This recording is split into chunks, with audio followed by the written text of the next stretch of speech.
তানিম নূরের একটা সিনেমা করছি যেটা ঈদে আসবে ইনশাআল্লাহ। বনলতা এক্সপ্রেস। বনলতা এক্সপ্রেসটা মানে খুবই মজার একটা কাজ। আমি খুবই মুগ্ধ ওদের টিমের সাথে কাজ করে। এটা হুমায়ুন আহমেদ স্যারের উপন্যাস অবলম্বনে, সো সেটাই অনেক বড় একটা রেসপন্সিবিলিটি যে যেই ক্যারেক্টারটাকে দর্শক অলরেডি পড়েছে এবং তাদের ইমাজিনেশনে একটা ক্যারেক্টার অলরেডি আছে, সেটাকে আসলে পর্দায় রিপ্রেজেন্ট করাটা অনেক ডিফিকাল্ট। আমাদের এরকম কিছু হয়ই নাই আর কি, আমার অভিজ্ঞতাতেই এটা কখনো হয় না। কেউ কখনো বলছে যে এটা সেটা আমাকে কম দেখানো হয়েছে, আমাকে বেশি দেখানো হয়েছে। কারণ কি? কারণ আগে তো স্ক্রিন প্লে তারা পড়েই তো রাজি হচ্ছেন ওই চরিত্রটা করার জন্য আর কি।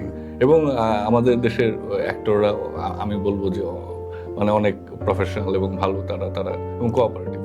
তো উৎসব দেখার পর আমার মেয়ে আমাকে বলছে যে তোমার আসলে এরকম সিনেমা করা উচিত। কারণ হচ্ছে তুমি সবসময় এরকম ডার্ক ক্যারেক্টার গুলো করো আর সারাক্ষণ বাসায় এরকম দুঃখী দুঃখী হয়ে ঘুরে বেড়াও।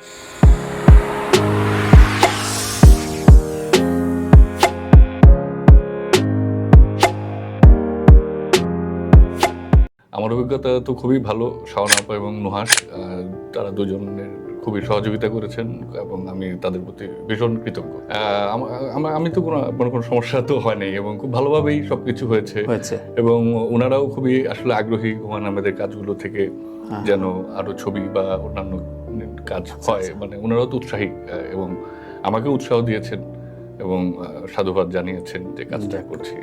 ফিলিংটা আসলে অনেক একটা নার্ভাসনেস তো ডেফিনেটলি কাজ করছে, কারণ প্রথমত এটা হুমায়ুন আহমেদ স্যারের উপন্যাস অবলম্বনে, সো সেটাই অনেক বড় একটা রেসপন্সিবিলিটি যে যেই ক্যারেক্টারটাকে দর্শক অলরেডি পড়েছে এবং তাদের ইমাজিনেশনে একটা ক্যারেক্টার অলরেডি আছে, সেটাকে আসলে পর্দায় রিপ্রেজেন্ট করাটা অনেক ডিফিকাল্ট। কারণ আপনি যেভাবে করে চিত্রা ক্যারেক্টারটাকে দেখছেন হয়তো আমি দেখছি না, বা আরেকজন হয়তো অন্যভাবে দেখছে। সো সবার এক্সপেকটেশনটাকে মাথায় রেখে নিজের একটা রিপ্রেজেন্টেশন। তানিম নূরের একটা সিনেমা করছি যেটা ঈদে আসবে ইনশাআল্লাহ। বনলতা এক্সপ্রেস। বনলতা এক্সপ্রেসটা মানে খুবই মজার একটা কাজ। আমি খুবই মুগ্ধ ওদের টিমের সাথে কাজ করে। এটা কি আপনার উৎসব, তুমি আগ্রহটা বেড়েছে? আমার তানিমের সাথে কাজ করার ইচ্ছা আরো 2-3 বছর আগে থেকে। আমি ওকে বলেই যাচ্ছি, ওর সাথে আমার 2-1টা কাজের কথাও হয়েছিল, কিন্তু আলটিমেটলি ওইটা এক্সিকিউট করা হয় নাই। মাল্টিক্লাস আপনি তো আপনার একটা চরিত্র কাউকে অফার করছেন যে আমি এই চরিত্রটা আমার ছবিতে, একটা ছবিতে তার একটা চরিত্র নিয়ে ছবি হয় মানে রেয়ার আর কি। তো অসংখ্য চরিত্র থাকে, তো যে প্রকৃত অভিনেতা সে তো আসলে চরিত্রের সন্ধানে থাকে। তার যদি সেই চরিত্র ভালো লেগে যায় তো তখন তো সে আসলে সেটা করবে। কেন করবে? এটা তো পৃথিবীতেও তো কেউ করে না আর কি। পৃথিবীতে তো অসংখ্য উদাহরণ আছে আর কি। হয়তো বিরাট বিখ্যাত অস্কার পাওয়া অভিনেতা কোন একটা ছবিতে হয়তো একটা মানে সাপোর্টিং ক্যারেক্টার করলো, কথার কথা বলছি আর কি, বা আরো ক্ষুদ্র কোনো চরিত্র করলো, তো দেখা যাচ্ছে কি যে তার ওইটা ভালো লাগছে দেখে তো সে করছে, তাই না? কারণ আমাকে ইনফ্যাক্ট তানিম ভাইও বলেছে যে মানে নিজের ইনপুটটা মানে হ্যাঁ, হি ওয়ান্টস যে আমরা যেন সবাই, প্রত্যেকটা আর্টিস্টই যেন নিজের কোনো একটা ইনপুট থাকে। সো ওইটাই মানে অডিয়েন্সের একটা এক্সপেকটেশন আছে, তারপরে তানিম ভাইয়েরও ডেফিনেটলি এক ধরনের একটা চিন্তা আছে যে ক্যারেক্টারটাকে এভাবে দেখতে চায়, আবার আমারও একটা চিন্তা আছে। সো সবগুলোর আসলে একটা মিক্সচার করে সুন্দর একটা চিত্র ক্রিয়েট করা খুবই খুবই ডিফিকাল্ট। এবং মানে আমি তো ভীষণ নার্ভাস, কারণ আমি জানি না আসলে আমি কতটুকু এটা ফুলফিল করতে পারবো এক্সপেকটেশন। তবে আমার মানে সাইড থেকে আমার কাজ হচ্ছে যে আমি 100% ট্রাই করবো। আমি যতটুকু আমার স্টাডি করা দরকার আমি করেছি, ক্যারেক্টার নিয়ে যতটুকু ভালো।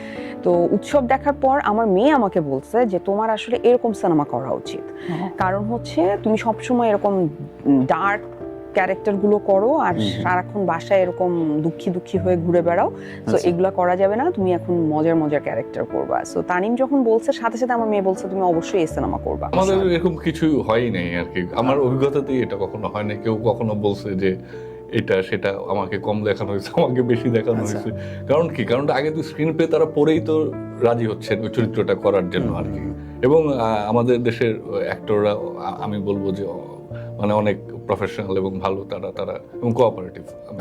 আমি যাদের সাথে কাজ করেছি আমি সর্বোচ্চ ইয়ে পেয়েছে। চরিত্রটা তো আপনি যতটুকু বলা যায়, কিছুক্ষণ অবশ্যই। পড়েছেন এবং সেটাকে আরো ইলাবোরেট করা হয়েছে আমাদের স্ক্রিপ্ট রাইটার স্বাধীন ভাই এবং সামিউল, তারা আরো ইলাবোরেট করেছে। ক্যারেক্টারটা আসলে খুবই চঞ্চল, কিন্তু চঞ্চল না, আবার রেবেলিয়াস কিন্তু রেবেলিয়াস না। সো ওইটাই মানে এই যে থিন লাইনটা, যে চঞ্চল চঞ্চল না, এটার মাঝের যে একটা থিন লাইনটা আছে, সেটাকে ডিসকভার করে সেটা নিয়ে কাজ করাটা আসলে মনস্তাত্ত্বিক, অবশ্যই হ্যাঁ, মনস্তাত্ত্বিক। খুবই ডিফিকাল্ট। এবং আমি তো ভীষণ মানে একটা নার্ভাসনেসে আছি যে দর্শক আসলে দিন শেষে এই ক্যারেক্টারটাকে, কারণ এই ক্যারেক্টারটা খুবই মানে খুবই ইম্পর্ট্যান্ট একটা ক্যারেক্টার, এবং কিভাবে করে গ্রহণ করবে আশা টেনশন। করি তো তানিম আমাকে একদম লাস্ট মোমেন্টে বলছে, বাট আমি আসলে এরকম একটা সিনেমার সাথে থাকতে চেয়েছি। মানে হয় না যে আমি জানি সিনেমাটা ভালো হচ্ছে, এবং আমি যখন স্ক্রিপ্টটা পড়লাম, অসাধারণ একটা স্ক্রিপ্ট করেছে স্বাধীন আর সামিউল নামে দুইটা ছেলে, আর অসাধারণ একটা টিম। আলাদা করে তো সুবিধা অসুবিধা কিছু নেই, এটা আসলে নির্ভর করে, হয়তো আমি সামনে কোনো একটা ছবি বানাবো যেখানে হয়তো এত কাস্টিং থাকবেই না আর কি, মানে গল্পের প্রয়োজনে হয়তো গল্পের হবে। প্রয়োজনে তো আসলে। আর হুমায়ুন আহমেদ লিখেছেন এরভাবে আর কি, এটা এখানে এই ক্ষেত্রে তো এটা বলবো আর কি, এটা তো আর আমি নিজে ভেবে নিই নি, ওনার নভেলেই অসংখ্য চরিত্র, মানে আর এরকম ধরনের ইয়ে উনি আগেও করেছেন, লিখেছেন, হয়তো নাটকও একটা আমরা দেখেছিলাম, গৃহসুখ প্রাইভেট লিমিটেড নাকি যেন এরকম একটা নাম আর কি, যে সবাই মিলে একটা ইয়েতে যাচ্ছে আর কি, ভ্রমণে যাচ্ছে বাসে করে বিভিন্ন জায়গায়, অনেক ক্যারেক্টার ওরকম আর কি। তো কাজে এটা ওনারই তো আসলে। যদি বলি আমি, তাণ্ডব আশা অনুরূপ ফলাফল দেয়নি, সেটার সব থেকে বড় এবং অনলি রিজন আমি মনে করি হচ্ছে পাইরেসি। কারণ ভাই, একটা ফিল্ম যখন 7 দিনের মাথায় আপনি এইচডি কপি দেখতে পাচ্ছেন, এবং আমরা যতই বলেছি যে প্লিজ পাইরেসি করে দেখবেন না, পাইরেসি করে দেখবেন না, অনেকেই আছে যারা বিদেশে, তারা হয়তো বাসায় সবাই মিলে বসে পাইরেসি করেই দেখেছে। এটা কিন্তু আপনার একজন কলিগই আমাকে বলেছে যে পাইরেসি করে দেখেছে। সো ডেফিনেটলি এটা তো একটা ইম্প্যাক্ট পড়বে। উৎসবের ক্ষেত্রে তো সেটা হয়নি ভাইয়া, উৎসবের তো পাইরেসি হয়নি। এবং উৎসবের মানে আগেন একটা জিনিসের যদি অনেক এক্সপেকটেশন থাকে, সেই এক্সপেকটেশন থেকে একটু কম হলেই সেটাকে অনেক মনে হয়।